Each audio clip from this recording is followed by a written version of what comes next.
I am currently playing through Octopath Traveler slowly but steadily using Google Stadia, and while it's a gorgeous and really good old school RPG, and I'm really liking it, the combat, while fun, gets a bit repetitive, and outside of combat and story, it seems there isn't really that much to do. At least not yet. This got me reminiscing about one of my favorite JRPGs of all time, Golden Sun. On the 1st of August 2001, one of my favorite JRPGs of all time entered the scene with the release on the Gameboy Advance. About a year later, the sequel Golden Sun: The Lost Age released, and after that it would be another 8 years and 4 months before the third game, Golden Sun: The Dark Dawn, had finally excited again. But what made these games so special? What was so unique about them? Hi, I'm Dad Plays Games, and this time I want to delve a bit deeper in the design of one of my all-time favorites.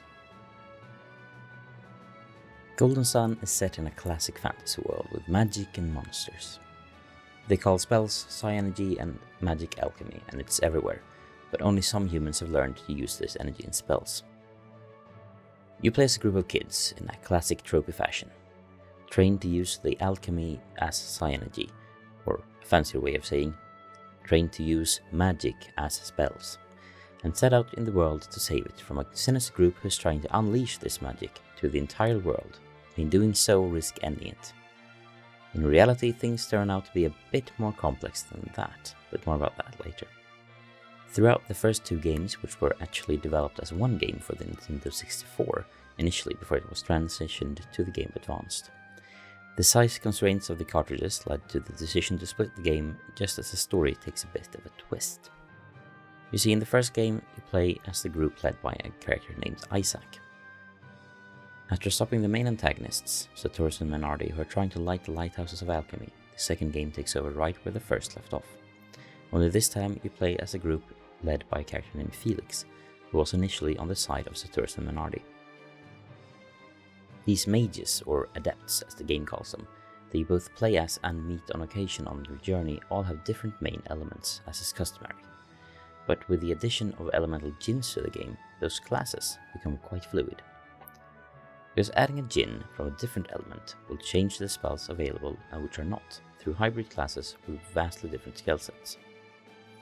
For example, giving the character Isaac, who's an earth mage, fire djinns, or Garrett, who's a fire mage, earth djinns, will set their class as a brute, giving them access to a spell called growth. This can be used in battle, but also to grow certain vines into ladders out in the world.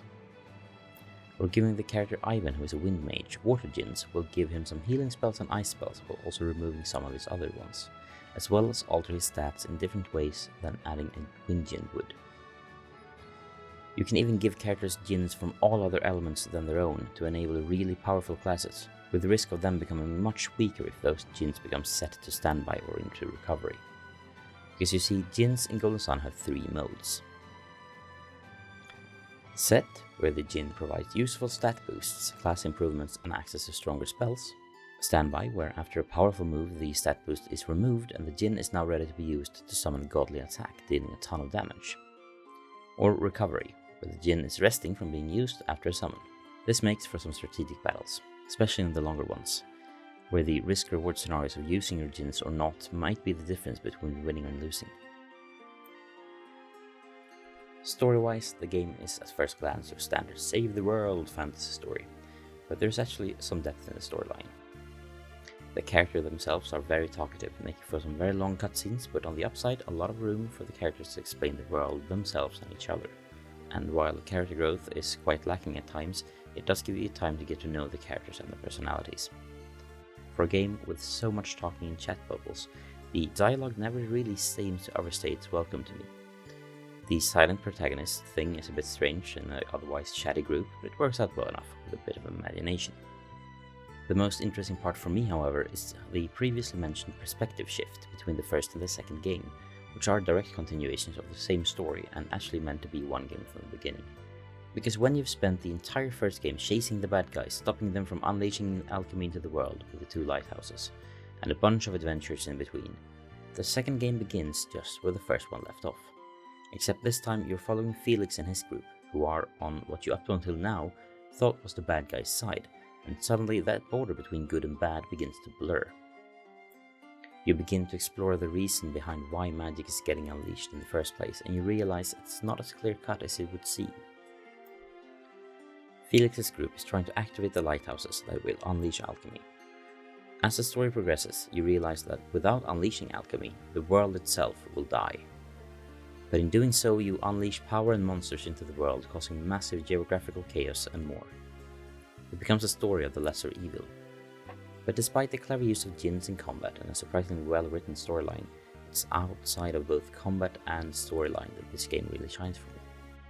The world is filled with environmental puzzles, in which you need to use the spells at your disposal outside of combat to traverse the map. Is the jump too wide to make? You can use a move spell on a nearby stone pillar to get across, or maybe you need to freeze a puddle into an ice pillar. Do you need a password to get through a gate? You can mind read villagers and maybe learn the password. Using spells take up mana or psi energy points, even outside of combat. Walking around will replenish it over time at the risk of meeting random encounters. And in classic tropey fashion, in all the towns are inns where you can sleep to fully restore yourself, of course. This small little piece of design makes the game feel a lot more interesting outside of combat than pretty much any other JRPG I've played to date. The world becomes more than just dialogue and combat. The spells and magic become a part of the world, and that feeling of I can cast a massive spell in combat, but I cannot make this bloody jump, becomes less of an issue than in other games. Golden Sun is an amazing game, as is the successors, but truth be told, the environmental puzzles were never really that hard to figure out. There are several places where you need to grind random encounters to get strong enough, and the lack of fast travel for the majority of the games made for a lot of overworld running and random encounters in case you missed something important, which you were bound to do eventually. I'm still hopeful for a fourth entry in the series, but I also hope that developer Camelot has the courage to make it for an older audience and have a bit harder puzzles. Maybe use the fluid class system with the djinns to lock more of the spells you need to actually traverse behind the hidden classes where unusual mixes of djinns are required to unlock them in the first place. And let's be honest, the amount of spells usable outside of combat to solve puzzles were always quite few anyway. If you've never played the Golden Sun games before, do yourself a favor. Find a ROM and an emulator and get going. It's a long and rewarding road ahead. The game is still very good to this day, and if you've played Golden Sun already, I guess you like me are waiting for that elusive fourth entry. And if you do have kids that can read, Golden Sun is a great game for kids to play once they can read for themselves. Just don't sit this one out. Do you know of a game that plays similarly to Golden Sun? Please let me know in the comments below.